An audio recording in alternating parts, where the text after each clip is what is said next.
सम्मानित मुल्क के मालिकों, मैं बौद्ध भिक्षु सुमित रतन आज फिर एक राजवंश की गौरव गाथा आपके बीच में लेके आया हूं।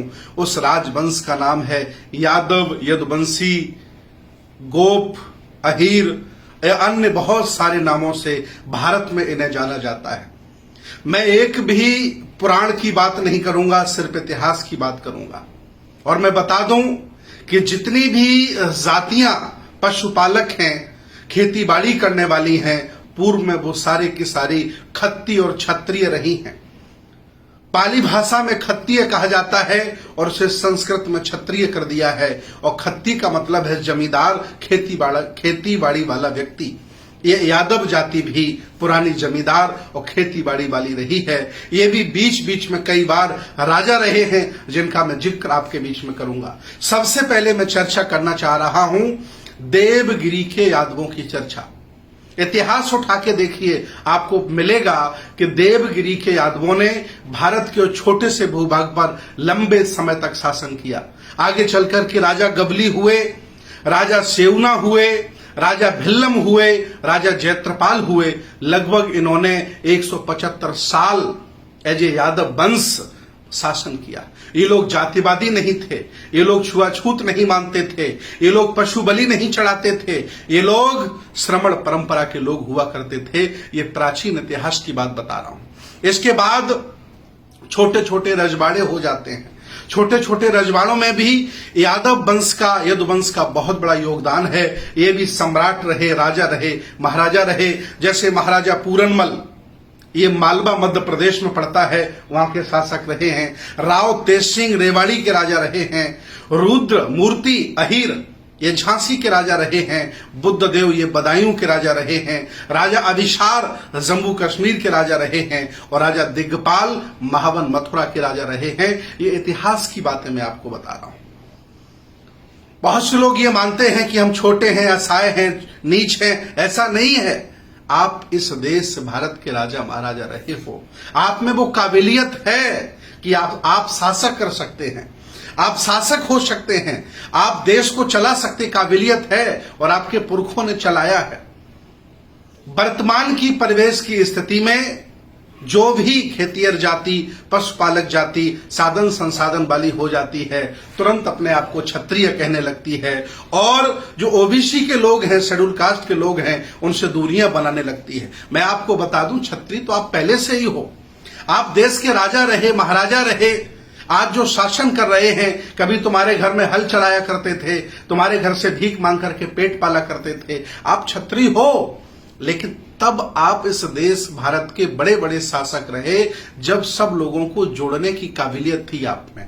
आज काबिलियत नहीं है तो आप शासक नहीं हो पा रहे हो। याद रखिएगा यादव परिवार के लोगों, इतना ही नहीं, इतिहासकारों ने यादव, अहीर और बनाफर को भी एक लिखा है। आप कितने सहमत होंगे नहीं होंगे अलग विषय है, लेकिन इतिहास की बात है जो आईएएस की तैयारी में भी पढ़ाई जाती है, वो ये है कि जो आला उदल हैं, इनको बनाफर कहा गया है। और बनाफर अहीर दोनों में बहुत बड़ा अंतर नहीं है, अर्थात बड़े लड़ैया मोहबे वाले। ये आला उदल भी यादव परिवार के हैं, ऐसा इतिहासकार लिखते हैं। मैं आपको बता रहा हूं। आगे चल करके स्वतंत्रता संग्राम की लड़ाइयां लड़ी, अन्य बहुत सारे युद्ध हुए, उनमें भी बहुत सारे यादव जमींदार राजा, जैसे राजा मोहनलाल, बहुत बड़ा नाम है, बड़े लड़ाके थे। राजा राव गोपाल देव बड़े लड़ाका थे, ये प्लासी के युद्ध में रहे राजा मोहनलाल जी। इसके बाद राजा रंजीत सिंह यादव और राजा प्राण सुख यादव, ये जमींदार राजा थे। इन्होंने अंग्रेजों के खिलाफ, मुसलमानों के खिलाफ देश की रक्षा के लिए बहुत बड़े बड़े युद्ध लड़े, जैसा कि इतिहास कहता है। इतना ही नहीं, इस परिवार में पेरियार ललई सिंह यादव जैसे लोग पैदा हुए, जिन्होंने सच्ची रामायण की चाबी लिखकर पूरे देश को चौंका दिया और बताया कि जो इतिहास में लिखा है वो सब सत्य नहीं है, जो किताबों में लिखा वो सब सत्य नहीं है। सत्य वह भी है जो आपकी तर्क की कसौटी पर सत्य सिद्ध होता है। ललई सिंह यादव ने जीवन भर समाज सुधार के कार्य किए और लोगों को शिक्षा के लिए, अच्छे मकान के लिए, अच्छे कपड़े के लिए प्रेरित किया और आज वो यादव समाज के बहुत बड़े महापुरुष बन के उभरे। इतना ही नहीं, इसी परिवार में बिंदेश्वरी प्रसाद मंडल जी जो बिहार के मुख्यमंत्री भी रहे, मंडल वहां यादव लोग लिखते हैं, ये यादव हैं। इन्होंने मंडल कमीशन बनाया, पिछड़ा वर्ग आयोग गठन किया, कितनी बड़ी सिफारिशें आज भी इतिहास में उनका नाम दर्ज है। इसी के तर्ज पर श्रमण परंपरा के लोग मंडल के साथ खड़े थे और ब्राह्मण परंपरा के लोग कमंडल के साथ खड़े थे। बंटवारा था, लेकिन आज भी बहुत सारे लोग इस बात को नहीं समझ पाए। इसके बाद और भी बहुत सारी इतिहास की बातें हैं। मॉरिशस के राष्ट्रपति प्रविंद्र जगन्नाथ जी राष्ट्रपति रहे, यादव हैं। और बहुत सारी ऐसी बातें हैं जिनको हम नहीं बता सकते हैं, समय कम होता है। लेकिन कुल मिलाकर के ये परिवार राजशाही रहा, शासक रहा, ये लोग लड़ने भिड़ने वाले रहे, ये लोग बहादुर रहे, ये लोग कभी भी ये मानसिक गुलाम नहीं रहे।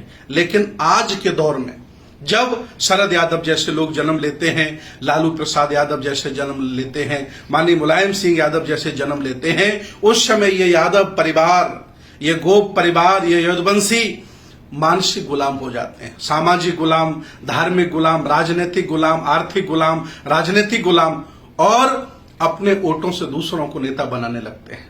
लेकिन हाँ, ये लोग जब पैदा हुए, इन्होंने इनका स्वाभिमान जगाया, इन्होंने इकट्ठा किया, तो परिणाम ये आया कि आप लोगों ने छोटे छोटे राज्यों की सत्ताएं भी संभाली।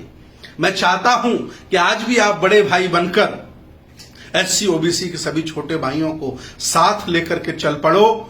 मैं दावे के साथ कहता हूं 5 वर्ष नहीं लगेंगे, ये भारत आपके पास होगा, आप इसके शासक होंगे, और छोटे भाई भी छोटे छोटे स्थानों पर शासक होंगे, और आप फिर पुनः अपने पुरखों का गौरव स्थापित कर सकते हो। लेकिन जाति का भूत, जाति का गर्व, क्षत्रिय होने की कहानियां, अपने आप को स्थापित करने की कहानियां, व्यक्तिवादी हो जाना, विचारधारा को छोड़ देना, ये हमें पीछे धकेल देता है। मैं आज भी अपील करता हूं यादव परिवार के लोगों से, कोई आप लोग छोटे लोग नहीं हो, कमजोर लोग नहीं हो, इतिहास बताता है। मैं आपके सामने कह रहा हूं, इतिहास उठा के देखिए। ये जो मैं बता रहा हूं, इसके लिए मुझे कम से कम 10 किताबें का अध्ययन करना पड़ा, तब जाकर ये सारी बातें आपको मैं बता पा रहा हूं। आप शासक रहे हैं, राजा रहे हैं, और आज फिर पुनः आप राजा हो सकते हैं। सब लोगों को साथ जोड़ करके चलिए, और आप कभी भी मनुवादी नहीं रहे, कभी भी आपने बलि नहीं चढ़ाई, कभी भी आपने जातिवाद नहीं किया, कभी भी आपने छुआछूत नहीं किया। अर्थात आप श्रमण परंपरा के व्यक्ति रहे, बुद्ध की संस्कृति को आगे बढ़ाने वाले लोग रहे। आज ये भारत, ये सेकुलर भारत, ये श्रमण भारत, बुद्ध की संस्कृति का भारत एक बार फिर आह्वान करता है, आओ और सब लोगों को साथ लेकर के भारत के शासक बनने तक का सफर तय करो। तभी भारत की संस्कृति सभ्यता बच सकती है, दूसरा कोई उपाय नहीं। बहुत बहुत धन्यवाद, बहुत बहुत साधुवाद, सबका मंगल हो।